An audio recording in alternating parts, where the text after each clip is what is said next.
L'invité du jour. Parce que l'invité du jour, c'est vous, François Braun. Bonjour. Bonjour. Vous êtes ministre de la Santé. Merci d'avoir accepté notre invitation et de rester tout à l'heure pour répondre aux questions des auditeurs. Ce sera à 8h10. Je voudrais commencer par cet engagement qu'on a entendu dans la bouche du président Emmanuel Macron lundi soir devant près de 10 millions de téléspectateurs et devant tous les Français. Écoutez. D'ici la fin de l'année prochaine, nous devrons avoir désengorgé tous nos services d'urgence. C'est vraiment possible, ça?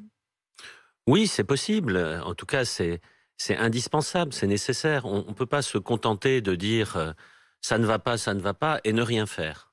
En tout cas, ce n'est pas la volonté du président, on l'a bien entendu, ce n'est pas mon caractère ni ma volonté non plus. Donc oui, c'est possible. On connaît les problèmes des urgences depuis trop longtemps, entre trop de patients qui viennent aux urgences alors qu'il pourrait y avoir d'autres solutions, et puis des patients qui sont aux urgences qu'on n'arrive pas à mettre dans un lit d'hospitalisation, si je peux m'exprimer ainsi. Donc c'est à ces deux niveaux qu'il faut agir.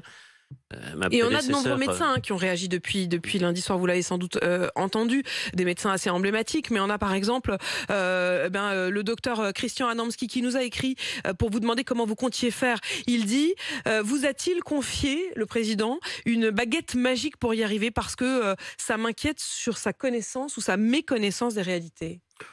Écoutez, moi je pense connaître les réalités de l'hôpital. Je n'ai pas de baguette magique, je l'ai dit depuis que je suis arrivé. Par contre, il y a un panel de solutions à mettre en place. Ce ne sera pas les mêmes solutions partout. Là aussi, je le dis depuis que je suis arrivé. Mais réguler l'entrée des services d'urgence, cela fonctionne. Mettre en place des lits d'hospitalisation en aval des urgences pour que les patients ne restent pas des heures et des heures sur des brancards, ça fonctionne. J'aimerais qu'on essaye d'imaginer le parcours de quelqu'un qui a besoin d'aller aux urgences, qu'on comprenne ce que ça veut dire désengorger les urgences. Ça veut dire quoi? Ça veut dire que quand vous avez, je sais pas, votre enfant qui s'est vraisemblablement casser la jambe ou je ne sais quoi au foot. Habituellement, votre premier réflexe, c'est d'aller aux urgences. Vous nous dites, en fait, il va falloir qu'on passe par le 15, qu'on appelle avant d'y aller, on n'y va pas direct? Oui, vous avez utilisé le bon mot qui est le besoin d'aller aux urgences. C'est quoi ce besoin d'aller aux urgences? Si vous avez mal dans la poitrine, c'est quoi? C'est une crise d'angoisse ou c'est un infarctus? Donc, dans le doute, on va aux urgences quand même, non? Oui, mais dans le doute, on appelle le 15. Dans le doute, on appelle le SAMU qui est en train de devenir progressivement ce service d'accès aux soins que nous généralisons sur tout le territoire national. En fait, vous rajoutez un sas, quoi. C'est pas ça, c'est déjà quelque chose qui existe. Vous savez, quand vous avez un problème, une urgence, c'est quoi? Une urgence, c'est quand vous avez l'apparition d'un symptôme, de quelque chose qui va vous inquiéter. Et vous, votre entourage, et qui dit « j'ai besoin d'un avis médical urgent ». Cet avis médical urgent, on l'a sur tout le territoire national, déjà aujourd'hui, en faisant le 15. Et le 15 va dire, il faut que je vous envoie une équipe de réanimation parce que c'est peut-être un infarctus, ou alors va vous donner un conseil, c'est un médecin que vous avez au téléphone, un médecin spécialiste, va vous donner un conseil en disant prenez En fait, ce que vous nous dites, c'est que les urgences, la porte des urgences, ce sera plus à l'entrée de l'hôpital quand on est devant la porte vitrée qui s'ouvre, ce sera le téléphone. Au fond, c'est ça la vraie entrée des urgences désormais. Il y a les deux, bien entendu, les urgences ne refusent pas quelqu'un qui se présenterait spontanément, mais pour avoir la réponse la plus adaptée à votre problème, oui, il faut passer par le 15. Vous nous aviez dit, il y a 15 jours, le 3 avril dernier, vous étiez à mon micro à 8h30, et vous nous aviez dit, alors que vous veniez de prendre cette décision de ne pas rémunérer de manière aussi décalée ceux qui viendraient de manière intérimaire débloquer les problèmes de planning de l'hôpital, vous nous aviez dit que ça ne poserait pas de problème et qu'il n'y aurait pas de fermeture d'urgence. Écoutez. Et nous avons là, à l'heure où je vous parle, des solutions pour le mois d'avril, déjà les 3 premières semaines d'avril, pour tous les services. Il n'y a pas de service qui va fermer de façon sèche.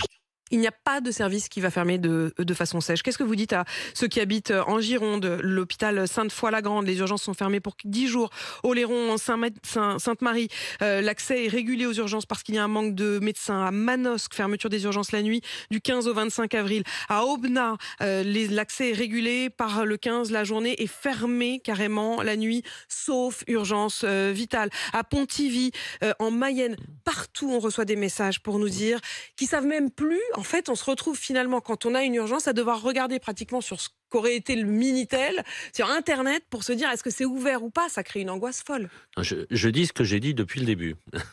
Déjà, dans toutes ces situations que vous présentez, c'est des situations qui étaient en difficulté avant la mise en application de la loi Rist. Je crois que ça, c'est important de le dire. Certes, il y a un focus qui arrive sur ces services, mais ces services étaient déjà en difficulté, avaient déjà des périodes de fermeture. Ensuite, Je dis que la solution, on a mis en place des solutions partout.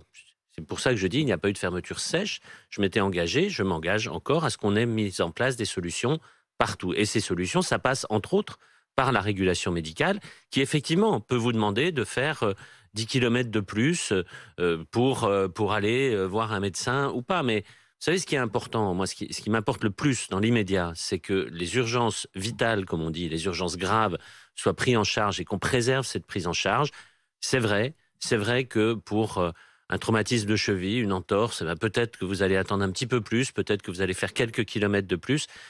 Mais là aussi, j'ai toujours eu et je continue à avoir un langage de vérité. Nous n'avons pas le nombre de médecins suffisant. Nous n'en aurons pas demain plus. Il va falloir attendre plusieurs années. Quoi après-demain. Enfin, je veux dire après-demain, quoi. Après-demain, il va falloir attendre une dizaine d'années. François Braun, je voudrais vous faire part du témoignage qu'on a eu ce matin. Benjamin, il a 41 ans, c'est un ancien infirmier. Il se ressent toujours comme infirmier aujourd'hui parce que ça a été vraiment un métier passion, c'est comme ça qu'il le dit. Il a fait 4 ans d'études pour y arriver, il l'a fait pendant des années. Il touchait 1 680 € par mois et puis à un moment, il n'en pouvait plus et il a quitté le monde de l'infirmier. Il était infirmier au bloc, il est devenu ouvrier au 3-8 et il gagne 800 € de plus par mois. Et il dit en plus, ma vie, je suis beaucoup plus soulagé, j'arrive à avoir des perspectives, je sais où je vais, même s'il regrette évidemment le monde de l'infirmier dans lequel il était intellectuellement, physiquement heureux parce que c'est un métier qu'il avait choisi. Est-ce que c'est pas un gâchis monumental, ça ? C'est un gâchis monumental, bien sûr, vous avez raison. C'est dramatique que quelqu'un qui a cette passion de se dévouer aux autres, parce que c'est ça, ces métiers du soin, c'est une passion pour se dévouer aux autres, abandonne. Mais vous savez, les conditions de travail dans l'hôpital, mais même d'une façon générale, au niveau de la médecine de ville, par exemple, des infirmiers en ville, se sont dégradées.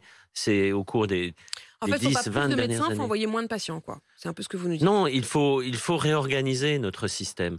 Je crois que, là aussi, avoir toujours un langage de vérité, je crois que c'est important. Faire croire que nous aurons plus de médecins demain, c'est pas vrai. Faire croire qu'on pourra les mettre partout, c'est pas vrai. Donc en attendant, en effet, on va réguler. Un mot sur les pénuries de médicaments. On avait parlé, et vous étiez venu à ce micro, parler des pénuries de Doliprane, des pénuries d'antibiotiques. Aujourd'hui, on parle d'une pénurie de la pilule abortive qui manque dans un certain nombre de pharmacies. Est-ce que vous pouvez nous dire ce matin qu'est-ce qu'il en est et s'il y a un retour à la normale prévu ? Alors déjà, ce que je veux vous dire, c'est que l'accès à ce misoprostol, cette pilule abortive, est possible partout. Je crois D'accord, il n'y a pas de pénurie. Il y a une tension, il n'y a pas de pénurie, c'est-à-dire que si on ne le trouve pas en pharmacie, sans entrer dans le détail, les pharmaciens ont des conditionnements des boîtes de 1 comprimé, parfois 2. Par contre, les boîtes de 16 comprimés sont toujours disponibles à l'hôpital.